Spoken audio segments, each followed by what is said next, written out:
I assume we're good to go. Right, well, I want to thank everyone for coming, and I want to thank the Ottawa Field Naturalist Club, whose Zoom account we're using, for hosting this. I have, in the past, gone out with the Fort Capel Nature Society mushrooming, in addition to some informal birding with some of them. And since I've just moved to Regina for 1 year, I have also just joined Nature Regina, and I was really pleased that this talk could be presented to the members of all three of these societies. So welcome everyone, and thank you all. So this is a talk which is targeted at, I would say, beginners, although I will have some information for people who want to go a little bit deeper. And it's Introduction to Identifying Mushrooms. And let me get right into it. Okay, so I thought that I would start immediately with the equipment. What kinds of things is it useful for you to go obtain or buy? And this list is a list of the kinds of things that I normally go out with. So I have some kind of equipment to carry the mushrooms in. So I have a couple baskets. For very small, delicate mushrooms, I have a little tackle box, but I also have used egg cartons for that same purpose. I have gone out mushrooming and forgotten my baskets, but I did find, I guess in my car, that I had a big paper bag with handles, which turned out to actually be perfect. And one of the people who I go mushrooming with in Ottawa, he carries a bunch of mesh bags in his pocket. And you can get these mesh bags at a lot of grocery stores, and they're for putting the vegetables in so that you don't use plastic bags. So I've seen them at many different grocery stores. I usually carry a knife with me, and this is for removing mushrooms that can be difficult to remove, like say from a log. I also, one of my Swiss Army knife has, I guess it technically is a fish scaler. So it looks like a very dull serrated knife. I use that for actually digging into the ground a circle underneath the mushrooms so that I actually get the entire stalk, including the base and anything that's in the soil. I'll talk a bit more about that later. I usually carry a camera with me. These days, that's often my phone. And I often carry a GPS, especially if I am planning to put an observation up on iNaturalist, for example, or Mushroom Observer. I also sometimes take a breadcrumb trail on my GPS so that if I get lost, I know which way my car is or which way the group of participants is, and I'm running late to meet them.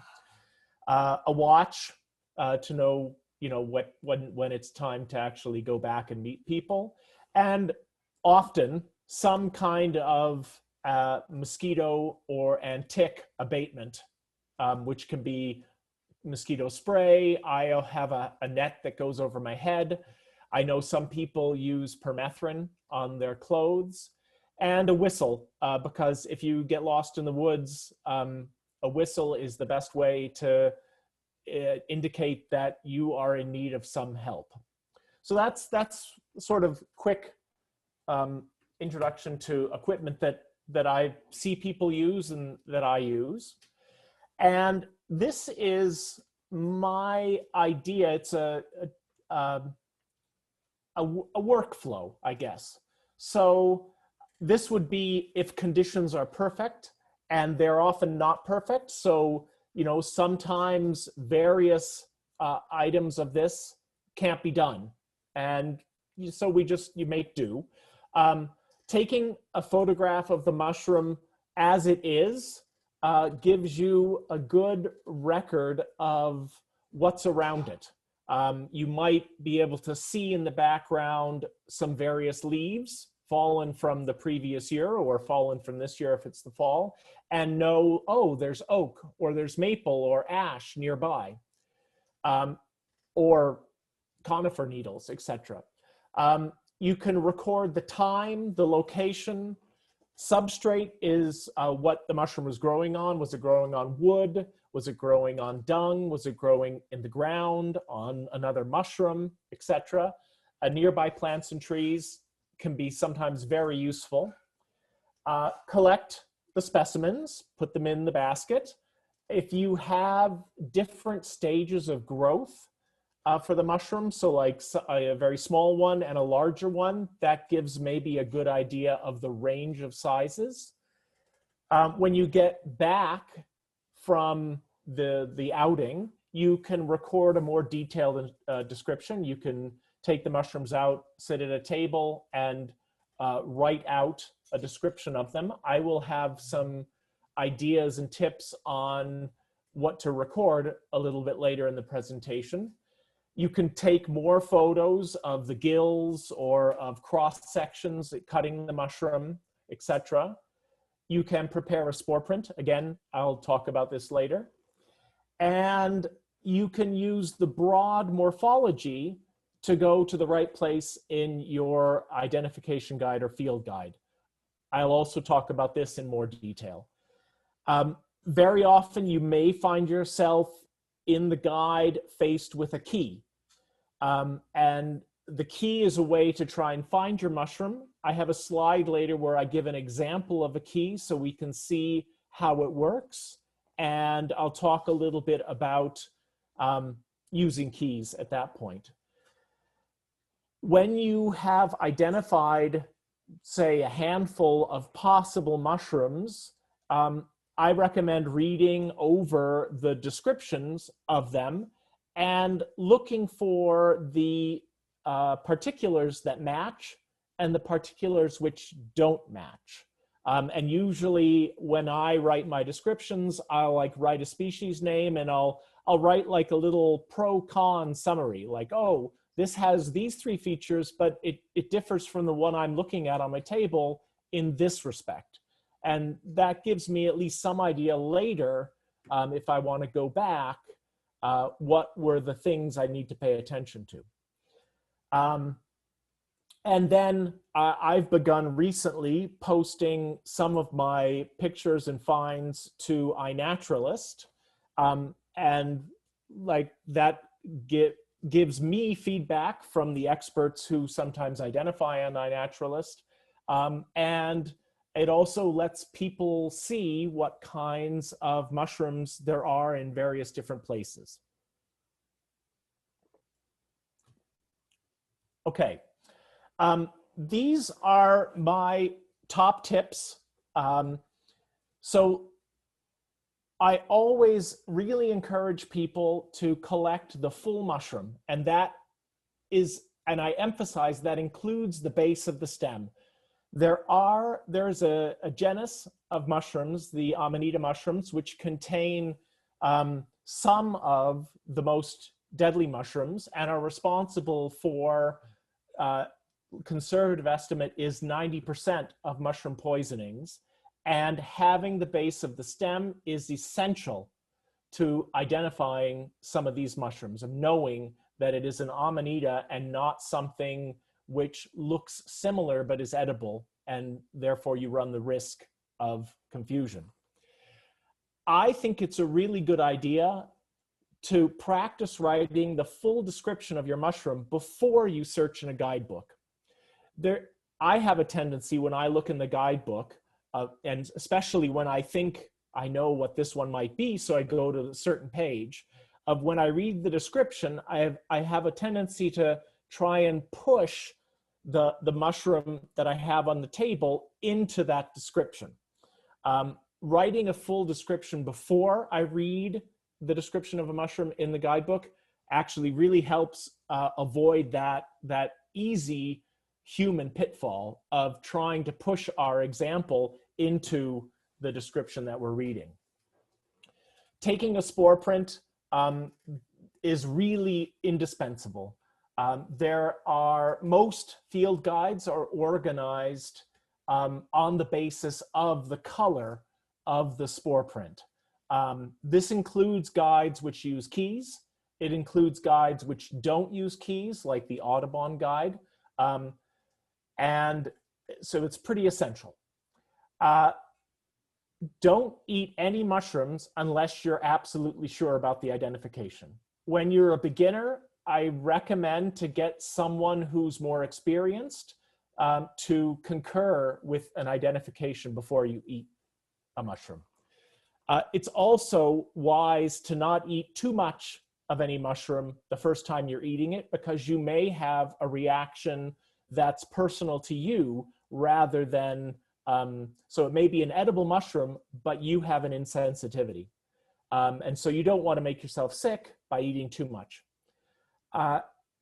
On the subject of eating, I also recommend getting to know the common deadly mushrooms that are in your area. And I myself have never eaten anything that resembles, even kind of partially, any of the deadly mushrooms in my area. There in Ottawa, there's a, I think it's a Leucoagaricus, which looks a lot like the destroying angel. And I'm sure I found this Leucoagaricus a lot. I have never eaten it just because it's too close in morphology to the destroying angel. Another thing I really want to emphasize is you should be satisfied and indeed proud of yourself for getting a mushroom down to the genus rather than the species. A lot of mushrooms are very hard, and especially as a beginner, it can be very tricky to get down to the species level. If you've got the mushroom down to the genus, that's great. You know, you've made progress. You've gotten it to the genus. It's a similar thing with insects, I think, and people getting it into families, for example. When traversing a key, and again, I want to emphasize that I'll show a picture of a key a little bit later, I recommend keeping track of your choices at each step, especially because you're going to encounter places where either choice might fit, that it's not a clear black and white kind of decision. So you can keep track, oh, at this place in the key, I thought both of them were possible. So you can go down one, and then later you can come back and choose the other option. If you're leaving a mushroom in place, which is often at least required by the site you're visiting, if you're visiting a provincial park in Ontario, they usually have no pick restrictions. A lot of the National Capital Commission properties in the Ottawa-Gatineau area have even more strict no-pick policies. So if you're leaving your mushroom in place for whatever reason, you don't have something to collect it in, you're respecting the rules of the site you're visiting, always look under the cap to see whether the spore-bearing surface has gills, pores, or teeth. You can use your phone's camera set for the selfie mode, the front-facing camera, to do this. You can use a little mirror, a little handheld mirror. If you've got like a point-and-shoot camera, you might be able to flip out the view screen and stick the camera underneath the mushroom with the lens pointing up and actually see what you're taking. Because gills, pores, and teeth is the sort of highest level of identification choice you're going to have to make. And if you don't know whether it was gills or pores, you're stuck at the beginning of the book and you don't know where to go. I have many times in my life collected mushrooms which were old or rotten and tried to identify them. It is an exercise in futility often. So is it really worth your time? For me, I'm trying to be stricter with myself and not collect the things which are going to be really difficult to identify. If you've got different maturity stages of the same mushroom, that's great. Collect them, and you can, in your description, you can see these different phases, because sometimes the description in the books talks about the morphology of a young specimen versus the morphology of an older specimen. And the season, the habitat of your potential match in the book, check it, right? You may be looking at a mushroom, it looks exactly right, and you collected it you know, in the Capel Valley in Saskatchewan, and then you find in the book that this mushroom is limited to the Appalachian Mountains. And if you didn't check that habitat, you'd think you'd found it, and when in fact it's not it. Although sometimes the ranges of mushrooms are not known very precisely. Keep practicing, have a lot of patience with yourself. And, you know, I think if you're really gung-ho for it and have the patience, go for about 30 minutes before you give up. You know, that gets you some familiarity with moving through the keys, writing the descriptions.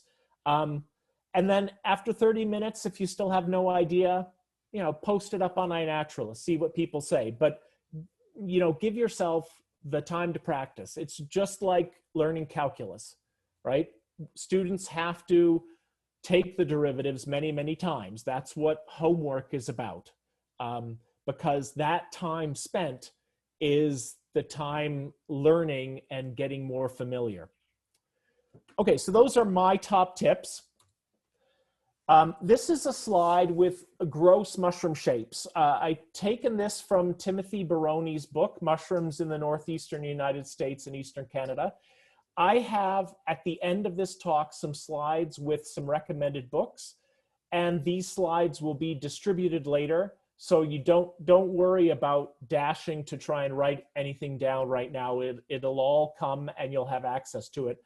Indeed, some the names of my books later in the slides are actually clickable in the PDF and will take you to a website that has more information, or even the book in some cases. So this shows the kind of general morphologies that you might see. At the top left are the gilled mushrooms. They have a stem at a cap, usually. Just below that on the left are the tooth fungi, which from the top can look very similar, but underneath their cap, they have teeth rather than gills. To the right of them are the boletes, which again look similar, but have pores instead of teeth or gills. There are puffballs, which are round mushrooms, or sometimes round mushrooms on stalks. Chanterelles are usually differentiated because although they have things which look like gills, they're not true gills. They're actually more like folds. They're much blunter. There are fungi that look like little birds' nests. There are the stinkhorns, which smell terrible. The polypores usually grow on wood and have small pores underneath their, the caps, sometimes too small to even see. And then on the right are some of the less, I'll say standard. There's the club or coral or fan fungi, and they look like corals. There's jelly fungi. There's the morels and the false morels, which have a stalk, but have a wrinkly kind of cap. The spores on those are borne on the top and sides, not underneath. Earth tongues and cup fungi. Cup fungi look like cups. Earth tongues look like little tongues sticking out of the ground. So that's the gross morphology. You'll have a mushroom on the table. You should be able to, with reasonable certainty, look at your mushroom and see which of these classes you're going to land in. And then you can go to the right place in the book. Okay, so this is also from Timothy Baroni's book. This is the classic mushroom features of a gilled mushroom. And you can see in the top a picture of a mushroom in the genus Amanita, and you can see that it looks as if it is erupting out of a cup. That's called the universal veil. It surrounds the mushroom when it's very young, and it's the diagnostic feature for identifying that a mushroom is an Amanita, and often in Amanitas is absolutely deadly. But you can see there are many different kinds of shapes, and this picture in the guidebook, and most guidebooks have something similar, tell you the terminology for those different kinds of shapes. The surfaces can have different textures. The margins can be curved up, curled under.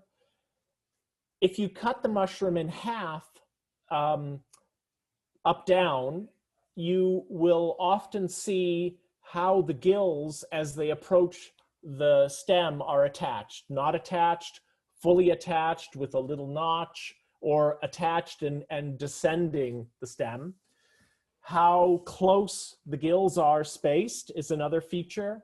Whether the bottom of the stem gets bulbous, abruptly bulbous, has a root, and then what the universal veil might look like. Does it look like a cup? Does it look like some remnants of tissue at the bottom of the stem?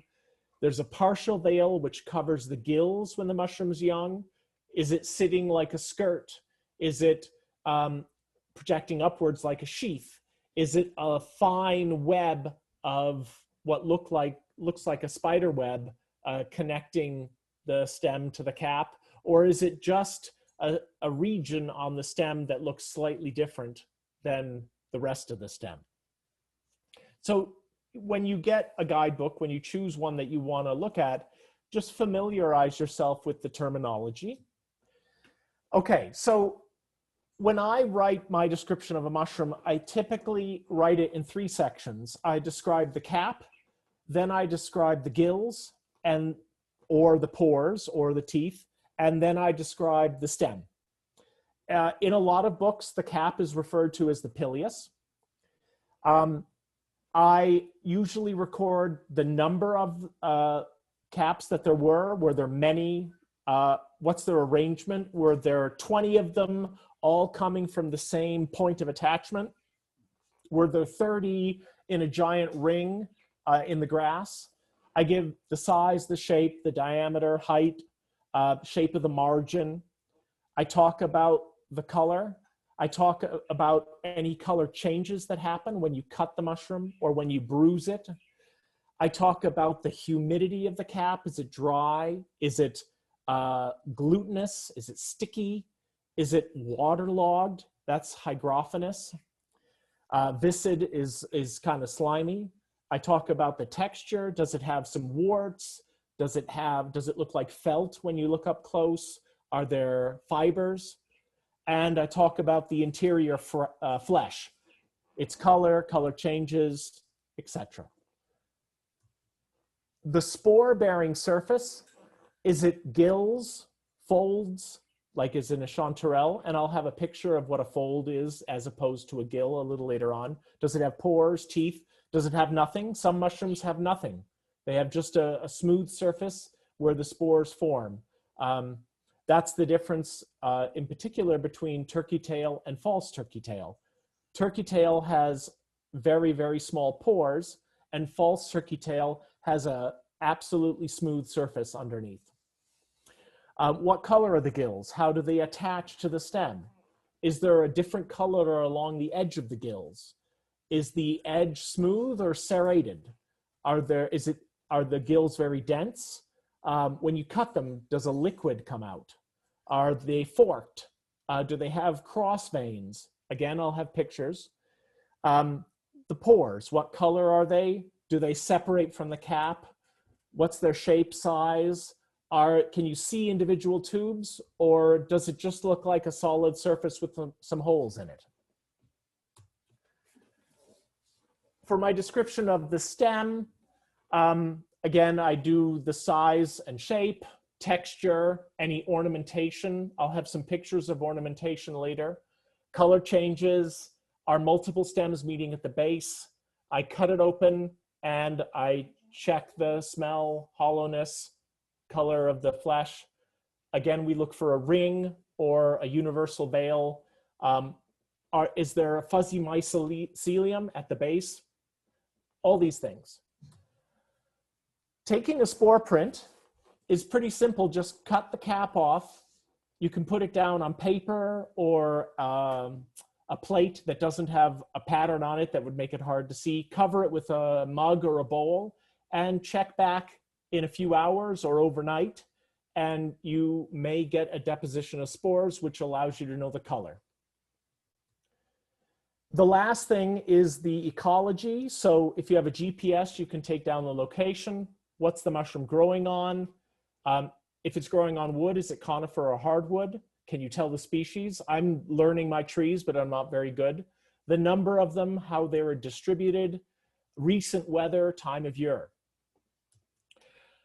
Here's an example of a key. This is a key taken from George Barron's Mushrooms of Ontario and Eastern Canada.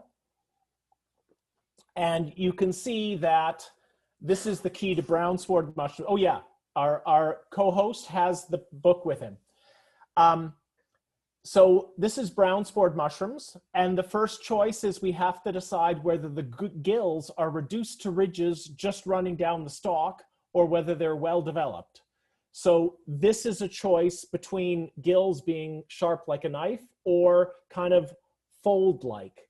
And we then, if it's fold-like, we go look up Gomphus later in the book. Otherwise, we go to the next question and we keep going.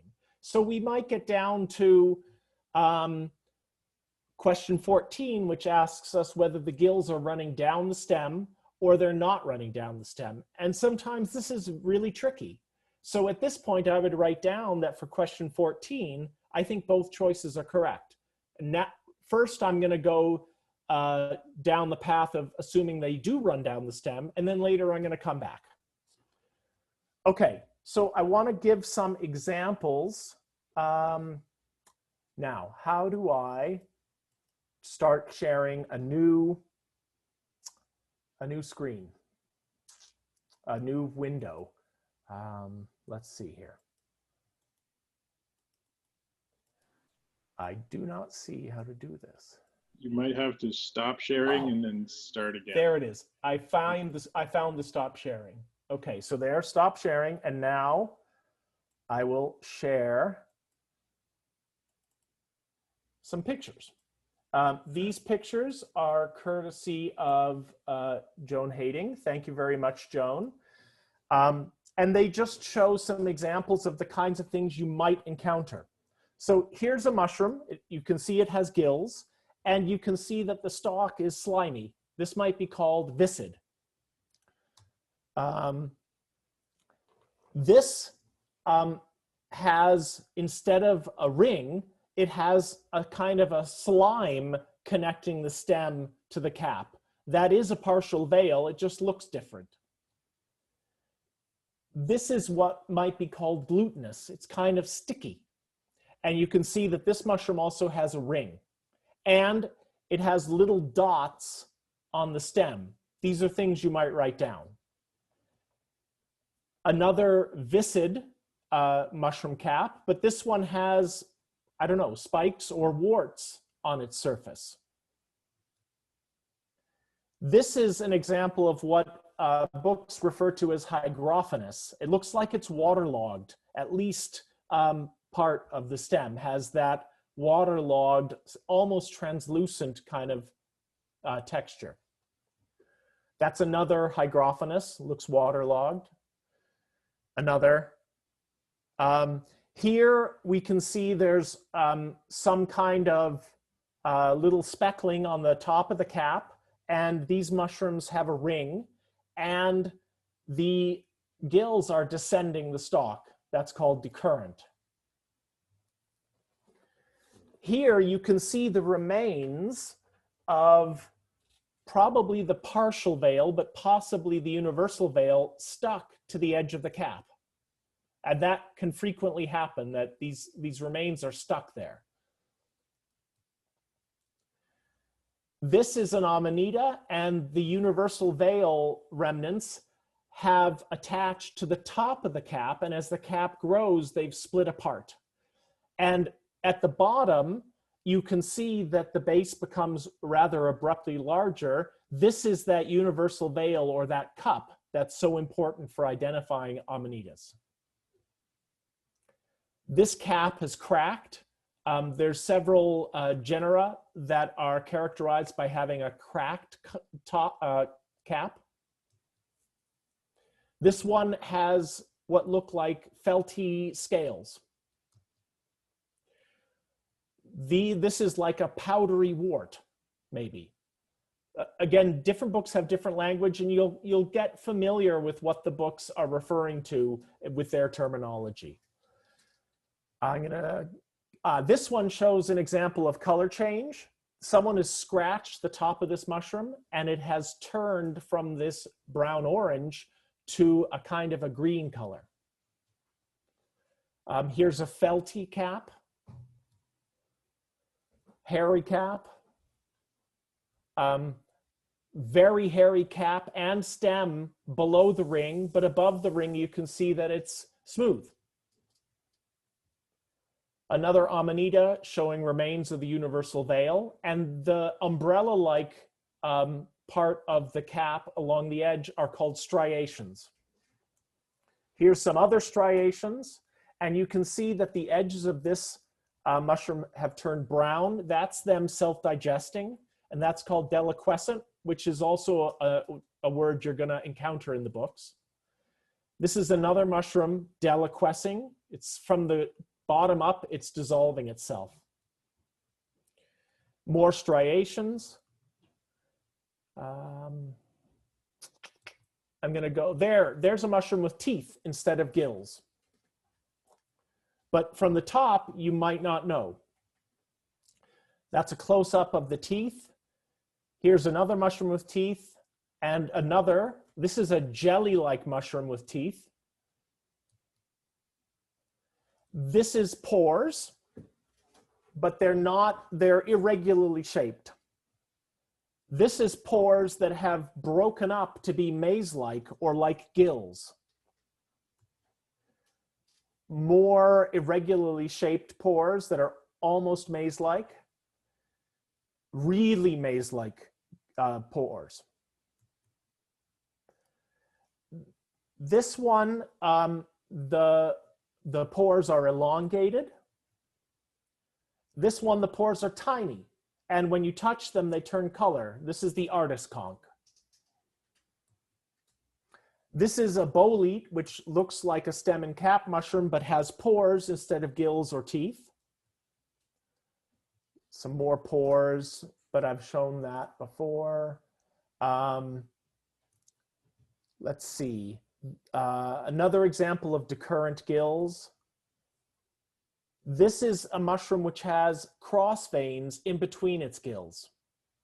So when you see that in a book, this is what it means. These gills actually are split, and this is the common split gill. No, I'm going to go jump ahead to... these are gills that are not attached to the stem. These are gills that are attached. These are gills that look more like folds. So this is something akin to a chanterelle or some other genera of mushrooms that don't have gills, but they almost look like gills. Another chanterelle, this one doesn't even look like gills, they just look like wrinkles. Let's see. This is an example of a stem ornamentation called reticulation. It looks like there's a net over the stem. This is another Amanita with a striate margin, looks like the folded umbrella, and a very clear cup-like universal veil.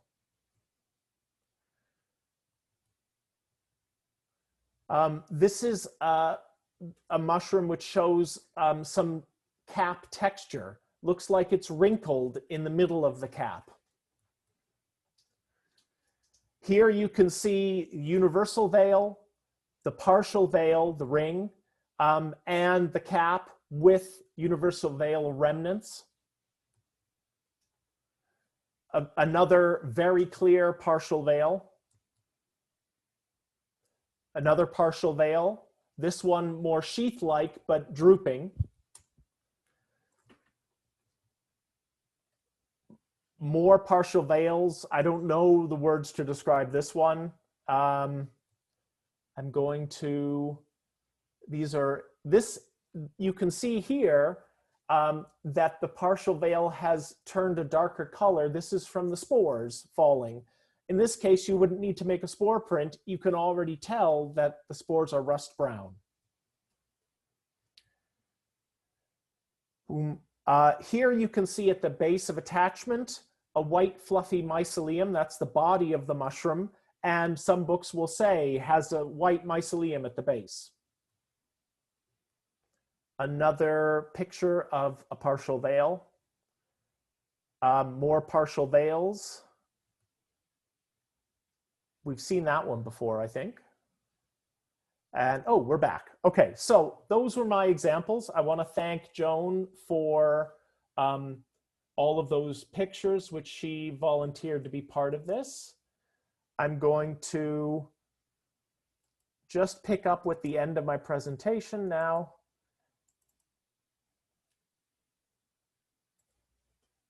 Okay, so I'm not going to read all these out. Everyone will have an opportunity to have a copy of the PDF. These are 5 books I really recommend for beginners. Gary Linkhoff's The Complete Mushroom Hunter is really excellent in that it does an overview of the most deadly kinds and really stresses their identification. And then he has 10 kinds that are edible and are almost impossible to confuse with something that's toxic. So like it doesn't have many mushrooms in it, but it's very good if what you want to do is get out there, find something you can eat, and be safe doing that. Some more advanced books are on this page. There are a number of free mushroom books online. The United States Forest Service has a field guide. Agriculture Canada has several field guides. Again, these in the PDF, these are actually links which will take you to these free books. On the Internet Archive, there are a number of ebooks, mushroom guides that you can borrow, that are free to borrow if you set up an Internet Archive account. Again, each of these will actually take you to a link. These are some websites which are useful for identification and for information. There are a number of magazines ranging from for amateurs to for professionals. Again, these are all links. There are a number of different clubs and societies. I have concentrated on the ones that are in the regions of our audience. So the Gatineau Valley and what I would call broadly the Northeast, and the prairies and in the West, and then the North American, which is for everywhere. This is a list of some other interesting websites that have useful information about fungi. There's various apps for your phone or software you can download. La Fungi du Québec is an excellent paid app for your phone. Matchmaker is a free program that you can download and install on your computer. Though it concentrates on the Pacific Northwest, many of their mushrooms are ubiquitous across North America. I have not tried the Audubon mushroom app. MycoKey is a website you can go to dynamically identify a mushroom. There are some good podcasts about mushrooms. 3 of these are excellent podcasts about mushrooms. The fourth one, Mushroom Mates podcast, is just really silly if you like silly humor. Various science podcasts talk about mushrooms all the time. And this is just something I added because I've been kind of interested in it lately. Václav Hálik was a Czech composer who had synesthesia, which is where the brain crosses different sensory modes. So people with synesthesia often will see colors when they hear something, or will hear something every time they see a particular letter. Václav Hálik heard melodies every time he saw mushrooms, and he wrote down the sheet music for all these mushrooms. It's quite interesting. And at the University of Victoria, there's an experimental music unit, and they have a CD out called Music for Mycologists. Thanks, Joan, for the photographs. And that ends my talk. So I ran a bit longer than I meant to, and I'm sorry, but I'm happy to take some questions.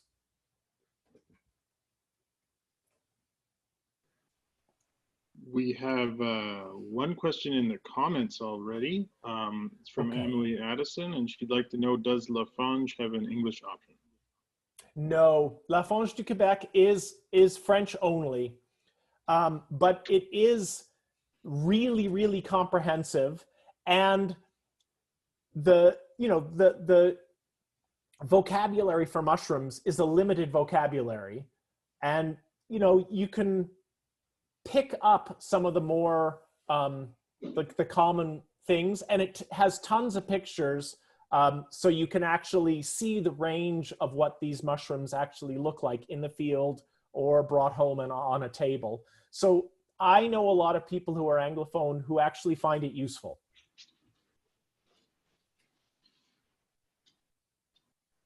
All right, so there's a question from Guy Patrick. Are there any particular guidebooks for Western Canada, but not the Pacific Northwest?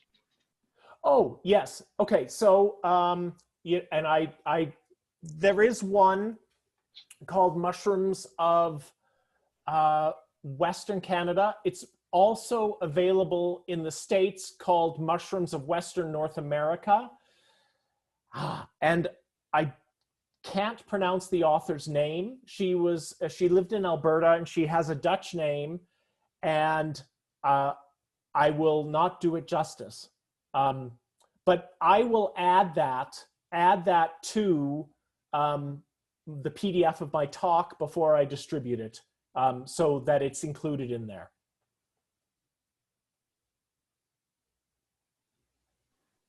So if anyone else has any questions, you can either write them in the chat feature.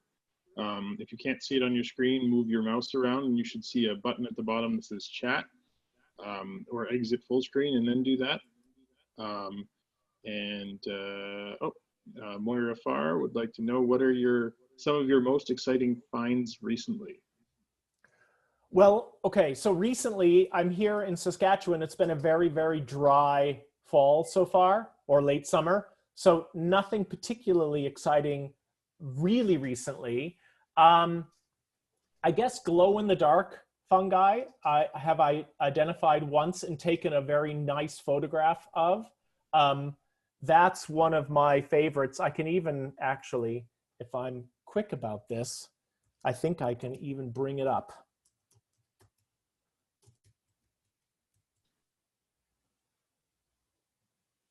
You may need to unshare and reshare when you do find it.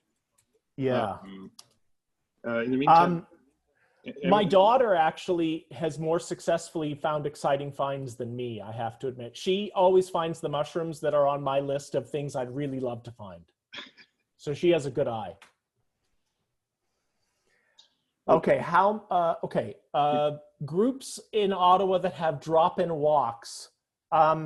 Well, I'll take that initially because right now, probably no.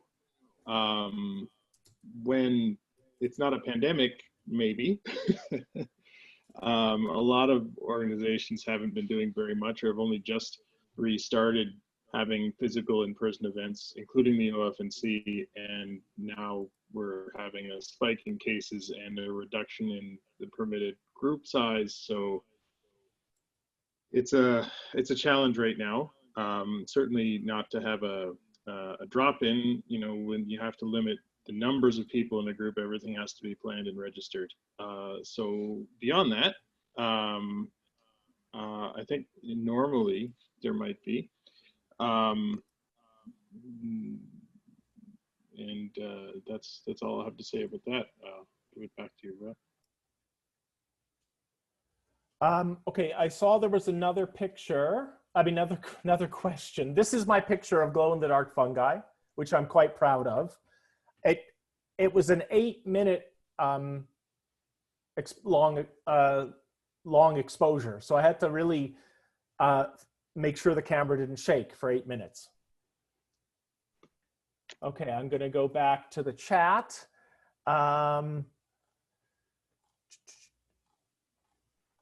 Mushrooms, how many mushrooms are deadly versus edible roughly? I will say that to the extent that we know, I would say maybe 5% of mushrooms are like seriously toxic, but there are many mushrooms we just don't know because no one's tried. And edible, let's say good edible, I'm gonna say, you know, less than 5%. Most mushrooms, probably not deadly, probably not exciting to eat. And again, a huge number of mushrooms are tiny and brown and kind of boring. Little brown mushrooms, that people call them, like little brown birds. Toothed mushrooms that lack stalks and grow on the ground under pines. Probably, but I'm not absolutely sure. But like, I think yes, but again, not absolutely sure. There's a little toothed mushroom that grows on,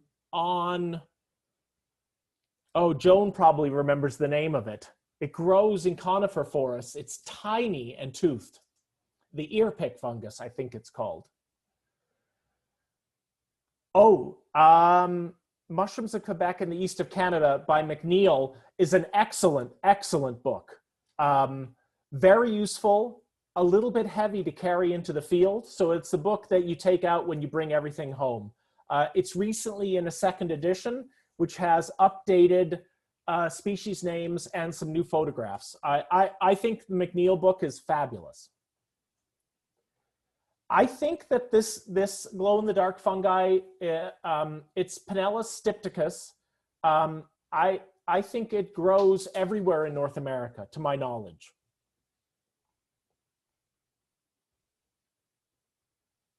Oh yeah, Joan's got the name of the earpick fungus.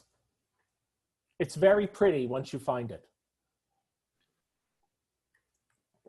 It says Mycorrhapium adustum.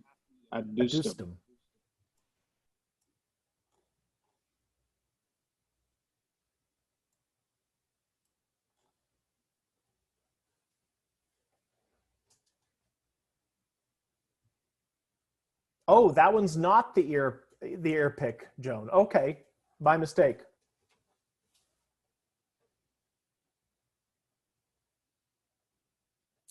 Any other questions?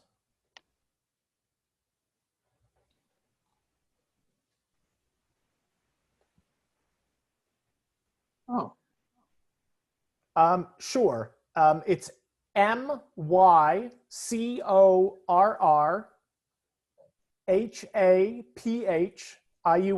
That's the genus name. And the species is Adustum, Adustum.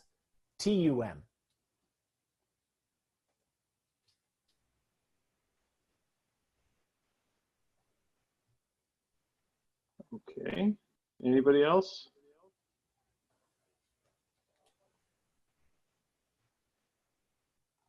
Oh, Joan is clarifying that the Mycorrhapium adustum is a tiny toothed mushroom that grows under pine trees on wood. I don't see Any other questions coming in? Give it a few moments here. Oh, wait. So Mark Davidson is saying thank you. And without any more questions, that is exactly what I am going to do. So Brett, thank you very, very much for giving Oh, us thank this you.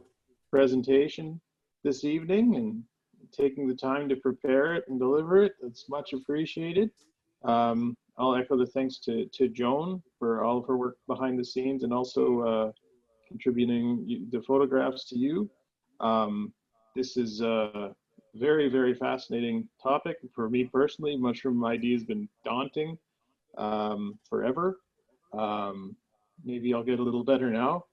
Yeah, it can I be saw very daunting. Just keep going. you were describing different parts of the ID process, and because I can see the faces of the people with their faces up, I saw a lot of like nodding along. Of, oh yes, this has happened to me. It was definitely resonating. So on behalf of the OFNC, thank you very much again, and thank you everybody for attending.